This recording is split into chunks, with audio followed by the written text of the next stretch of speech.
Hey y'all, Zelda here. Welcome to 2026.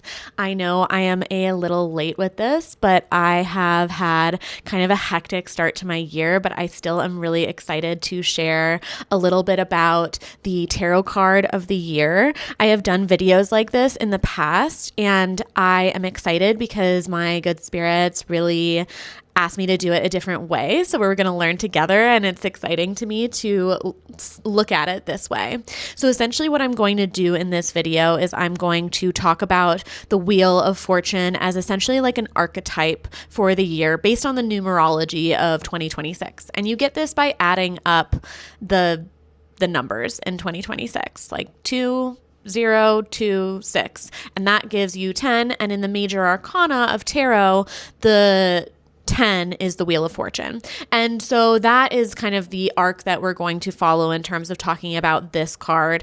And there are many different archetypes or ways that you can kind of examine and look at the year, but I find this one really useful. I found it to be very insightful when I've done it in past years, just in terms of like how I orient and kind of like an archetype that I continue to relate to. Something that I am excited to talk about in a future video is finding an archetype in your spiritual core who kind of represents this and helping them kind of support you in learning the lesson of this type of card. But that's for some other time. The Wheel of Fortune. So I'm going to talk about the Wheel of Fortune just overall. And then I'm going to pull, I already pulled them. I pulled the Wheel of Fortune out of 4 different decks. My guides asked me to use these 4 different decks because I guess I didn't do like a previous reading. This isn't like scripted. I just pulled the card out so that I didn't have to shuffle through, since I'm not sure how that would go with my new microphone that I'm holding it, that kind of thing. So we're going to do, there are 4 different decks. They were for the 4 quarters of the year or the 4 seasons of the year. Obviously, this is going to be general because there are going to be the seasons of the year in terms of like, I think what they're talking about is kind of like winter, spring, fall, winter, spring, summer, and fall, kind of like into next winter. That's kind of how I'm seeing it kind of here. It's like the darker, the kind of like coming, dawning of the light, the central kind of like abundance, like summer solstice time, and then like the fall. And so that's kind of how I'm going to pull it. It's just like for the quarters of the year. And this is not intended to be like even necessarily like astrology, like book your calendars, but really looking at just some of the themes and how the Wheel of Fortune could show up in these different seasons of the year. Because this is a long time, right? It's a lot to think that I don't really agree with. While it can be amazing to set intentions, and I know that especially with the astrology of this year, it's actually a really great time for kind of planting seeds for the year. But it is also the middle of winter, and I want to acknowledge that like even in like the psychology of how change works, we go through many changes and have many goals that can shift and change, and rigidly holding ourselves to the intentions or resolutions that we set in the middle of winter is kind of bizarre. And so I want to encourage, like, that's not the intention of this. This is more like, how are 4 different ways, 4 different seasons of this archetype, how could it show up in your year? So without further ado, let's talk a little bit about the Wheel of Fortune. The Wheel of Fortune is the 10th card in the Major Arcana. Now, the Major Arcana I think of as like the story of the tarot. It is like the Fool is almost this main character. It moves through these different lessons. I really like relating to the different lines. So because of the number, there's 21. There's these 3 lines of 7 that have these different kind of lessons that can that you can see, these different kind of like arcs of the story, so to speak. If it was like a fantasy series, it might be a trilogy. You know, there's like these kind of aspects of how the character is moving through these different arcs, different narratives, different lessons. And in doing the numerology of the year, so the way that you would get the Wheel of Fortune is that 2 + 2 + 6 is 10. You can also relate to it as the Minor Arcana because there are 10s in the Minor Arcana, and 10s often represent this kind of like culmination of a cycle. And that is not so different from the meaning of the Wheel of Fortune. One thing that's really interesting that I hadn't really thought about, I really love thinking about the tarot card of the year because I think of it, I kind of like chew and ruminate and mull over it a little bit. And my guides kind of often reveal a little bit about it that is just different from how I've thought about it in the past. And one thing that I hadn't thought about in the past with the Wheel of Fortune is that the wheel was this huge advancement in technology, essentially. Being able to build a wheel allowed for so much movement, so much the pacing of everything was able to move much quicker because of this wheel that allowed for such a different scale of movement. And because of this, there does feel like in the Wheel of Fortune, that wheel as like a technology is almost like a picking up of speed, that there's a little bit of a different pacing to everything. And that's not to say that everything is going to happen a lot faster, but to view the Wheel of Fortune is this kind of turning of the wheel. Now, a lot of times I'm going to show you some of the different representations just in the different decks that I'm using. There is often a representation of the different elements. So like all of the different suits of the tarot, essentially. So fire, water, air, earth are often represented. There's this kind of element of things being present here. And in my mind, even though sometimes I've seen it kind of read in a very positive way, Wheel of Fortune, like fortune is in your favor, I also see it as Wheel of Fortune is that the wheel is turning, that fortune is changing and change is upon us. And because of that, there is everything that is present. There is change in whatever direction is present. And that is kind of value neutral in my experience, that can be for good or for bad. And that we are responsible as autonomous human beings living our life, learning the lessons in this lifetime, that we're responsible for taking our fortune into our own hands, taking the cards that we have been dealt and playing them in the way that we wish to get what we want to out of this life. And so I just think that's a very interesting time, right? This kind of massive transformation is taking place. I also think that there is this aspect of like movement is happening in the Wheel of Fortune. And one of the things that is going to create struggle is resisting change. So resisting, like a desire for things to stay how they were, a desire for things to not change, a desire or a resistance, the desire to move backwards. I think of this as like, there's nothing wrong with it. I actually like have a lot of people that I've loved, like artists and people in my life who are more like Luddites, who are like technology resistors. But the reality is that we can resist these things, but everything else is moving on. And in the Wheel of Fortune, even the like imagery that I got is that if you resist and don't move in the direction and try to move the energy of your life and the changes in your life in the way that you want, you might get rolled over, right? You might get trampled. I kept having this image of the scene in Austin Powers where the guy's like, ah! And the thing is just like coming towards him and not that fast, but he ends up getting smushed, right? And there's a sense of like, you can, if you see change coming, that it may be helpful to orient towards where you want to move that inertia rather than trying to put up an obstacle because it is picking up so much speed.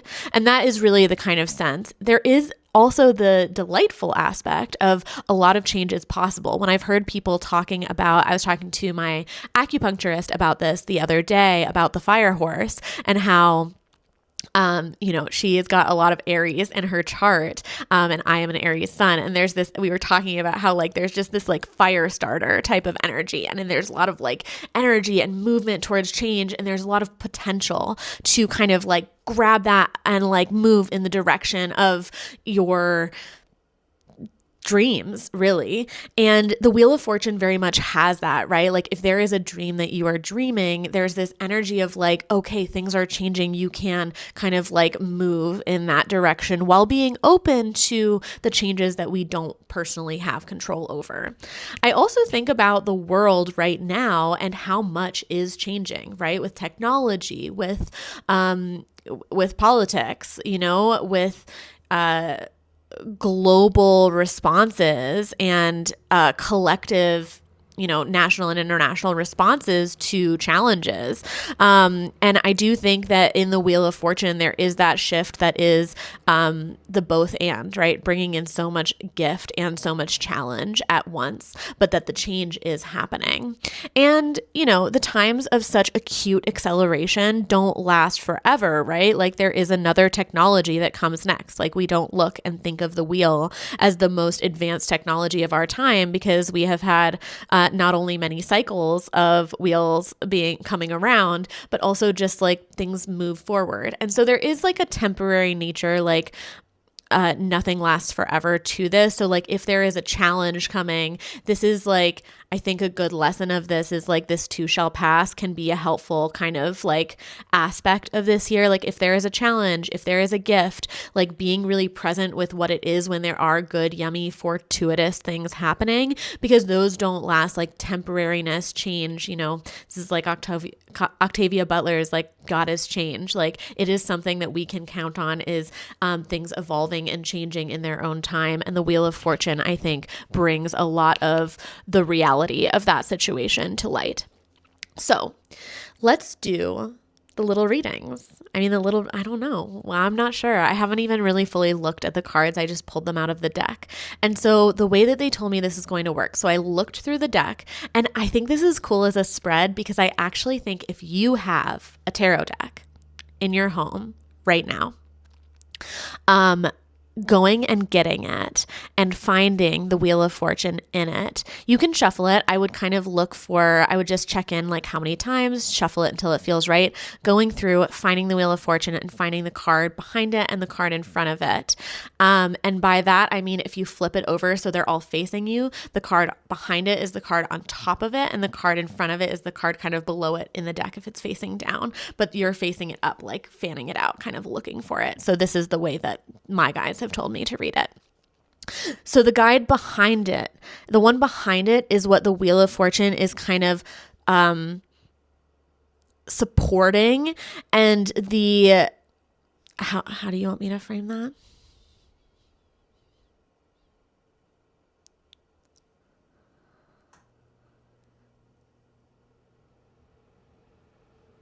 Okay. The one behind it is the one that it is kind of like pushing forward. It is like a growing edge. And the one below it is the one that is a support. So we could think of it as like a strength and a shadow, but I almost think of it as like a north and a south node, right? Like one of them is going to be a strength and one of them is going to be like a supercharged growing edge, which is like room for change. And this is a change oriented card. So these are both aspects of change. Like what is the growing edge of the change that is being pushed forward? And what is the support? What are like the actions that can help this to actually be effective? Yes. So you can do this in your own deck and see like maybe this is a reading just specially for you. But these are the ones we're going to do for the different seasons. So the first one we're going to start with, and I'm going to just also show the different cards, is the Wheel of Fortune. This is the Moon Power Tarot deck. I'll tell you about the different tarot decks in the description, like so that you can look them up if you really like the imagery.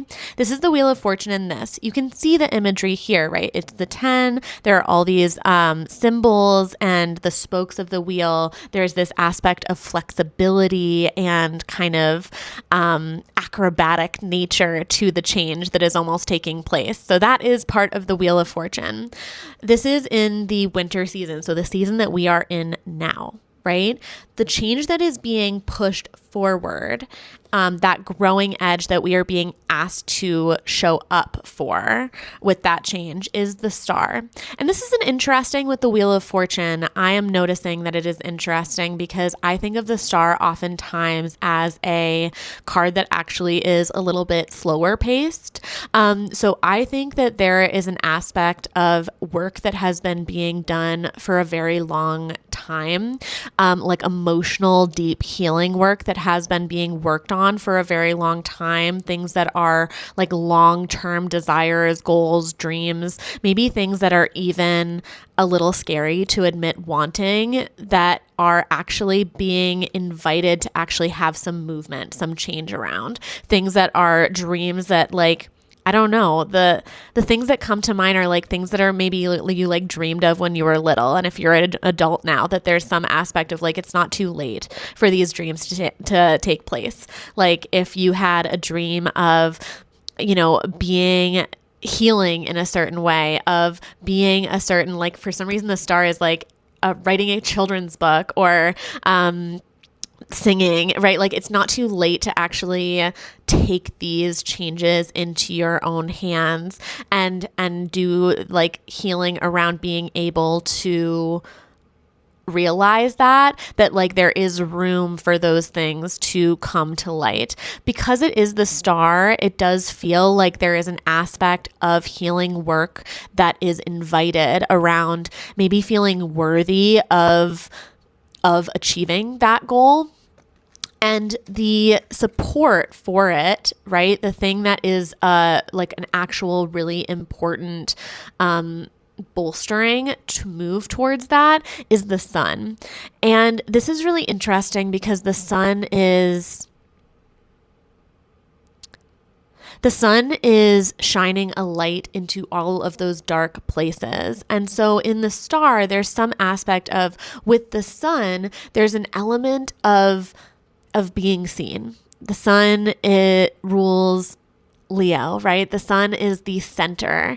And I really think of the sun as, in this context, being like, how can you be willing to be seen in these? How can you be willing to show up and be witnessed in your desires, in your healing journey? This also feels like, how can you be willing to shine a light into those dark crevices where maybe there is a little bit of shame or doubt or uncertainty, and even showing up in community, allowing others to witness those and kind of like take the bite out of it. It's kind of like, you go into a little kid's room and they're scared of the monster under the bed and you look under there. You're not like, ooh, okay, like, let's not look. You like look in there and you're like, okay, I actually don't see anything under there. I totally understand why you're afraid. Let me check all these different places, right? And there's some aspect of like looking that kind of like de-escalates the anxiety or the fear of it. And this feels like a willingness to be seen is going to bolster these long-term healing things, that there's actually room for momentum around these long-term goals, these things that are like, once we are seen and witnessed in them, they actually feel like they become possible. And because of the Wheel of Fortune, this is an opportunity, I think, to dream big, actually, like to dream about what you really want. This is not about making do. Like, we certainly can be scrappy and make do with what we have. But I just think of like collectively in the world, a healing dream is like, what would it be like to actually not just live in a world where everyone is able to afford their medical bills, but what would it be like to actually dream of a world where that was something that was an assumption that those needs were going to get met, and actually people had the space to follow their dreams and do the things that they love and contribute to the world in the way that they are meant to contribute, and that actually would benefit everyone, right? Like there's some aspect of like a little bit further, like don't just like reach for the thing is in your grasp, but like almost like reach for the stars in that way, like shoot for the stars, right? Like that aspect of that. And that the sun is this kind of like central anchor. The sun is like what everything gravitates around. So that is the season that we are in now. That's kind of exciting. And so let's move on to the next one. The next deck that we're using is the Numinous Tarot deck. This is for the spring season. So as the light continues to come back, the Wheel of Fortune in this deck is this, you can see all of this representation of the different suits. So the cups are the vials, the air is the bells in this, the wands the candle, and the pentacles are the tomes. So these are those different elemental, the different seasonal representations. I just got a little bit of lipstick onto my little bunny tail of this microphone. Hopefully that wasn't too loud for you. Okay. So the thing that is being pushed forward, being moved, being invited to grow around in the spring season is the Mystic of Vials. So the Mystic of Vials is the King of Cups in this deck. It is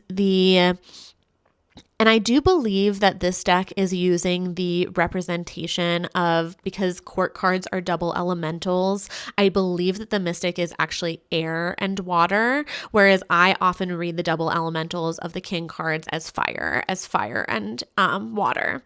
But that's okay. We're not going to get too heavy into that. The Mystic of Cups, what's feeling like this is the lesson around? There really feels like there's a sense of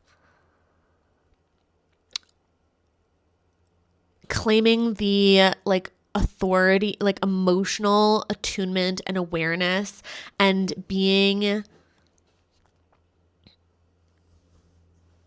able to show up in moments of intense challenge with emotional groundedness and awareness and attunement. This does feel like a sense of non-reactivity. This doesn't mean non-emotionality, right? There does feel like there's a sense of bottled up, which I don't think is I think that's kind of a negative interpretation. I wouldn't read it that way necessarily, but he's holding the storm in this bottle. It is contained in the whole ocean at their back. And there's this sense of being able to channel our emotional well-being into the direction where it is good for us to put it. And that does mean being a little non-reactive to things. That doesn't mean having no emotions about things. Sometimes in order to allow us to channel our emotions or to get the information from our emotions and the benefit and the potency from our emotions, we need to be able to harness those and not let those ride us, right? I think about the kind of archetype of being riding the horse of our mind rather than having it just tear all over the countryside with us, and having this kind of inner authority and capacity to know what is really best for us in that time. Excuse me, I was just checking that time on the thing behind. Yeah.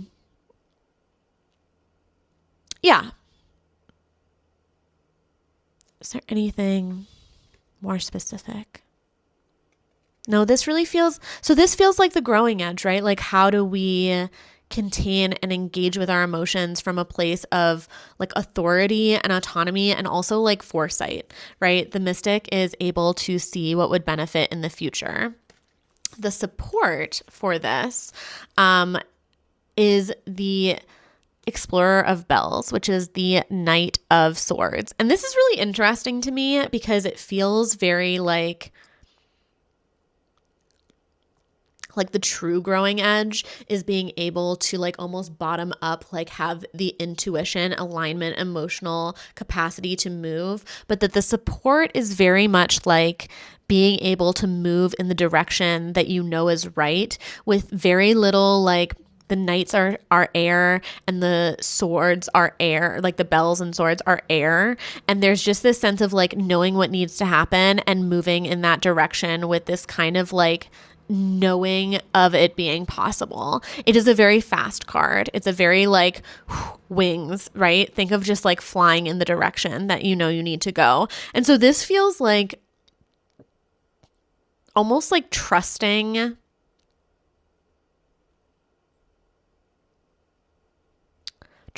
your foresight and allowing that to be what guides you towards supporting yourself emotionally. This is for the spring. This kind of feels like a way that we engage with things that are so big that we don't actually know how we're going to accomplish them. Like a thing that you cannot think through all of the steps in advance before starting. Like you have to just start. You cannot know every step in advance.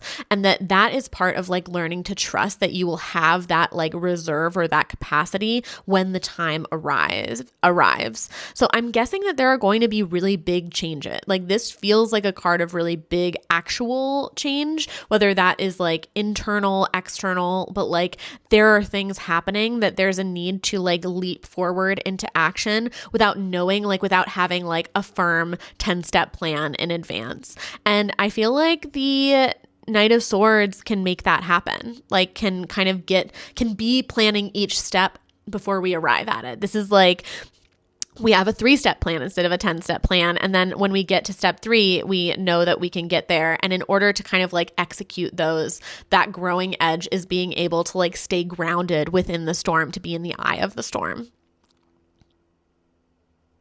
Okay. Now in the summer, in the bounty of the year, this is the Gentle Tarot deck.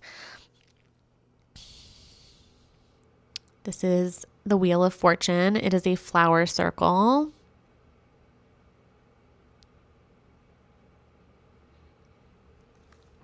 And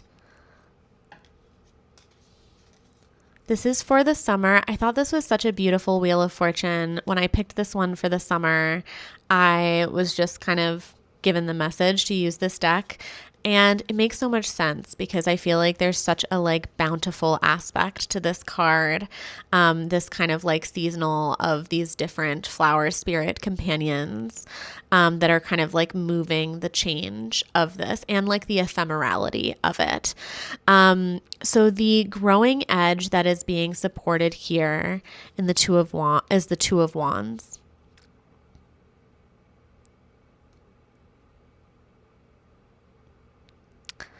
I see this and I see this climb to a mountaintop. I see a sense of offering. I see a sense of hopefulness, this kind of like radiant gift. I have this book. I was called to bring this book over. So I think actually what I'm going to do for this is I am going to read the Two of Wands from here. This deck is by Maritza Rice Aparicio Tovar. And in the Two of Wands, it says, I leave doubt behind, trust in myself, and create my own path. You climb the mountain, following the route that is meant for you alone. With a wand in each hand, you carry courage and a knowing that your steps are true. You are barefoot, connected, and ever present with your surroundings and with yourself. Are you allowing yourself to feel your greatness? Do you realize how much power you have? The Two of Wands calls us to be honest with ourselves, to honor our authenticity, and to allow our flame to guide us. It is also okay to not feel your fire. Forgetting is part of the journey. Be kind and patient with yourself. Stop when you want to, rest when you want to. This too is engaging your personal power, your power to decide what is best for you in each moment. There is potency in movement, even if we don't know exactly where we are going. Taking a single step forward is inviting self-worth and trust into our lives. There is no wrong direction. May we all feel the bold, invigorating strength of the two wands in our hands. You are supported by the earth underfoot and the universe that you are an essential part of. So I love that. They also say the wildflowers are like cheerleaders along your path. So this feels very aligned with the Wheel of Fortune, but I do feel like there's this sense of even if you don't know the way, right? Like you are taking active steps towards moving towards that. You are remembering your fire. You are standing in that. And the support for that. And you know, it's interesting because these really big, bold cards, I'm almost wondering if there's a sense of at this point, like with that Knight of Swords and the King of Cups, if there's a sense of like, you're taking steps towards that big change that you dreamed of. You dreamed big. And now there's a sense of like, you're doing the work and you're not really sure how you're going to get there, right? Like you're trusting that you can move in that direction, but like each moment is an act of picking up those two wands and dreaming and kind of like taking active steps in that direction and being able to like maintain that. The support is the Seven of Stones. This is the Seven of Pentacles in other decks. Now, this feels a lot more like in order to support that. I love that even in the Two of Wands, there is a sense of like, it's okay to rest. It's okay to come back to the self. If you are dreaming big and engaging in a lot of change, that does not mean that we're going to have an entire calendar year of just go, go, go with no rest. And the Seven of Stones really speaks to me about supporting each of these actionable steps towards the change that we dream into the future by coming back to the body, grounding in the sense of self and earthy groundedness.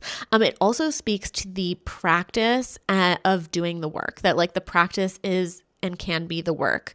There is a sense of in the Seven of Pentacles that there's like this small chipping away of the work and like really focusing and honing in on the present moment. That if looking up at the mountaintop is feeling like I'm never going to get there, how can I love that last line that I read was the wildflowers are your cheerleaders along the path. That like if looking up is getting kind of fatiguing and exhausting, that looking down and seeing what is present in each moment, what is here in your hand, not like that you are reaching for, can be a way that you are able to restore yourself, to come back to yourself, and to like renew and refresh your capacity to continue engaging in the work at hand.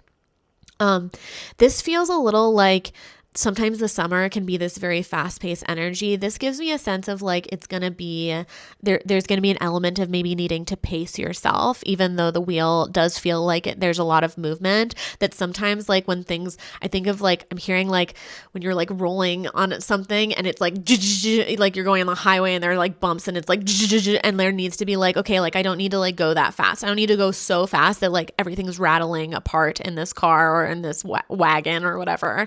I can actually pace myself at the appropriate pace, take a break, come back to myself, do those self-care practices that make the work sustainable. Even in like when we're talking about the revolutionary work of like building a sustainable and actionable future for all of us and for this planet, that is work that does still involve rest and the well-being of each and every person. And by person, I don't just mean humans. I mean like the personhood of every single being and spirited being in this world, whether that's nature, animal, human. So the Seven of Stones feels very much that energy. Okay. The last deck that we are using, and I did not know this. So this is a deck that I've actually not done many readings with because it is a new deck that I got from Kickstarter. It is the Discovering Beauty Tarot. That's the box. And since I only received it quite recently, I haven't done a ton of readings with it, and I actually haven't ever had a Wheel of Fortune come up in this deck. So when I was pulling this deck, I was like, I feel a little weird that this is the first reading that I'm going to be doing, but it was like, no, that's right. That's supposed to be the case. And actually, the Wheel of Fortune in this, so this is the fall moving into the next winter, right? Like the moving into the end of 2026 is actually the spiral of fortune. And I really love this because I do feel like effective Wheel of Fortune year is not a circle, but is a spiral. It is change that spirals and creates the inertia to spiral upwards, that it's going to not just like loop around and create more of the same, but is actually going to initiate change and growth and progress and evolution in a beautiful way. And so I feel like this is such a perfect thing that like the change that we are creating as this year kind of like moves through is going to support all of the future changes that need to take place. It's not going to be like reiterative. It's going to be transformative and alchemizing. And as it spirals up, the growing edge is going to be the Hanged One. I call this card oftentimes the chrysalis. It is also the Hanged Man in traditional tarot deck, like in Smith Rider-Waite tarot deck. So this is the Hanged One. There's a sense of like really just in the abyss, in the water, floating. And this is a really interesting one for change, where I feel like as things are spiraling upward, as the dark is coming, there may be this sense of being able to trust that which is still unknown. Trust that all of the steps that have gone into place are going to carry that change forward. That doesn't mean being uninvolved. That doesn't mean checking out, but it does mean that there may, like, I'm just getting a sense of like, this is maybe where there's a little bit of uncertainty, a little bit of darkness. I don't know if that is in the collective, in the personal, but just the Hanged One is where like, it's a liquid goo phase. That's why I use the chrysalis. It's like, I want to be doing active change. I want things to change around me, but like a lot of change is happening and I don't really know what's going to come back together. This is maybe a dissolving even, where structures are coming apart and we haven't figured out exactly how they're going to fit back together yet. And that's a potential. And there's a lot of potential in that energy. That's really beautiful, as a potential energy, but it does feel like in change that can be kind of like, especially thinking about in the spring, the seeds being planted, this like dreaming of that plan, building the next step. This is not a like crafting an any step plan. This is a like, I've hit this kind of fork in the road and I'm waiting to receive more guidance about the future, or I've now signed up for this thing and I'm doing, or I'm in the middle of this project and I'm just needing to like trust that it's going to go in the direction that I want it to, or that it needs to go. This is, I've done everything possible to support this person, this organization, this whatever, and now I need to like see how that plays out, right? There is this sense of like fogginess almost, or floating, right? Where it's like, I'm not like swimming actionably towards something. I'm like hanging out a little bit. And with the Wheel of Fortune, I feel like that can be really intense. That can sometimes feel really, I'm getting the sense that this might feel like a lot is changing, but things are also feeling like they're not changing. I'm curious. I will probably come back and revisit this and see what that means in my life. So you're welcome to wait until this is relevant in the future, like bookmark this and come back to it in the different seasons. But the support for this, the strength that is going to bolster this energy, is the 10 of Air. So this is the 10 of Swords. This is such a cool card. I love this. So the 10 of Swords, I mean, I did talk about the 10s, right? This is one of the only other 10s that we actually have besides the Wheel of Fortune in this reading. And the 10 of Swords is oftentimes, it feels like this completion of like a narrative. It feels like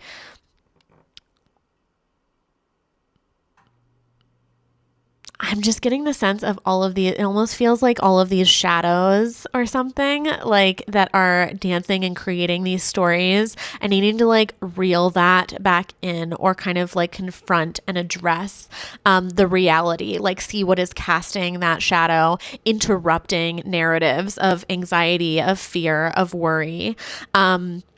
In the sense of like, I feel like in the chrysalis, there's this sense of like, how is the work that is supporting that, the dismantling, the breaking, the interrupting of narratives that play out the outcomes that we do not want, that we do not tolerate, that we will not be living in moving forward. The 10 feels like that interruption of things as they are.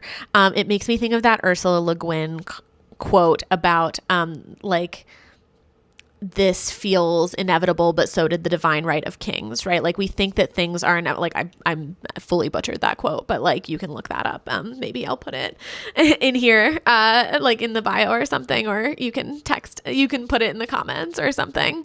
But yes, this is an amazing quote, and it just feels like it speaks to like everything's impossible until it happens, right? We can be very anxious about all the what ifs, but ultimately we have to then find a way to float and acknowledge when things are coming together. Like I'm not sure, but in my mind, my chrysalis moments, I've often felt like this caterpillar that like could not imagine being a butterfly. Like, especially not in the liquid goo phase. Like I went from being like a functional caterpillar to like a fully unfunctional hibernating pile of goo. I can't imagine the like becoming like if I'm trying to like get back to being what I know, back to being a caterpillar, it's really hard to get to being a butterfly. Right? That's not how that roadmap can actually function. And there is a sort of like letting go of those fears, of those anxieties, of like, maybe this is even like in the Hanged One, allowing us to let go of like what was safe and comfortable before that we have outgrown, so that we have the space and the room in our life for something so much bigger. Maybe this is like a radical change around how we consider and think about our identity, ourself, our world, our life, our relationships. Because it is the narrative, it does feel like it's about this like internal beliefs. This could feel like really letting go of limiting beliefs in a lot of ways, or confronting them, or having done the work, in these previous seasons. But it does feel like there's maybe a resurgence, and that the support for being able to like tolerate that uncertainty, that liquid, chrysalis, liquid goo phase, is being able to disrupt those things that would create cycles of fear, anxiety, and the desire to kind of like shutter back up, right? To curl up and not open to what is happening and what can and may and hopefully will be the spiral of change into something new and beautiful and exciting and different. Like I said, it's all things. Maybe there is a change of moving through something really hard so that something beautiful that could not exist without the dismantling experience of that can take place.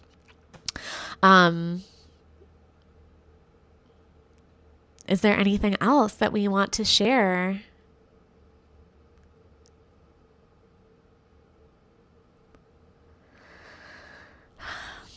The last thing that I'm hearing that feels really important is that in this year, in the Wheel of Fortune, really coming back to and orienting to the spokes of your wheel. And the spokes of your wheel, I'm really hearing, are your values, right? Like your integrity, your values, the structure that makes the changes sustainable. And that like each movement, each rotation might not be perfect, will not be perfect, and will not always be every inch in the direction that you want or need. And that is normal and natural. But if the foundation, if these structures of yourself, of your integrity, of your emotional groundedness, of your community and your well-being, in your interconnectedness and well-being, that will create the foundation of solidness, right? That which can continue to kind of turn and rotate and correct, right? Like there's a sense of like, there's so much movement that there's going to be challenge and good, and that the like ability to weather through it is going to allow that to transform and to spiral up into the direction. Not because I think of the spiral of healing, right? That like oftentimes it looks like a little bit of improvement and then some like, oh no, I'm struggling with these same things again. And then we kind of like come back around and we're like, oh my gosh, we're doing so well. And then it's like, oh, this is such a struggle, but I'm dealing with it a little bit differently and in a little different way. And I'm learning, and wow, this is really, there's just these like ups and downs, right? And these around and arounds. And this feels very much like coming back to like, what are these pillars of yourself that allow you to feel confident in the direction that you're moving in, and to really trust yourself, like to really trust the decisions that you make this year. That always is something that I feel like is supportive for me. So that feels like a supportive message. Okay. Well, I hope this was useful for you. This was kind of a long video. If you have any things that you are considering for the Wheel of Fortune for this year, I would love to hear from you. If you want to comment them, I'm sure other people would love to know. And I will see you in the next video. Thanks, y'all.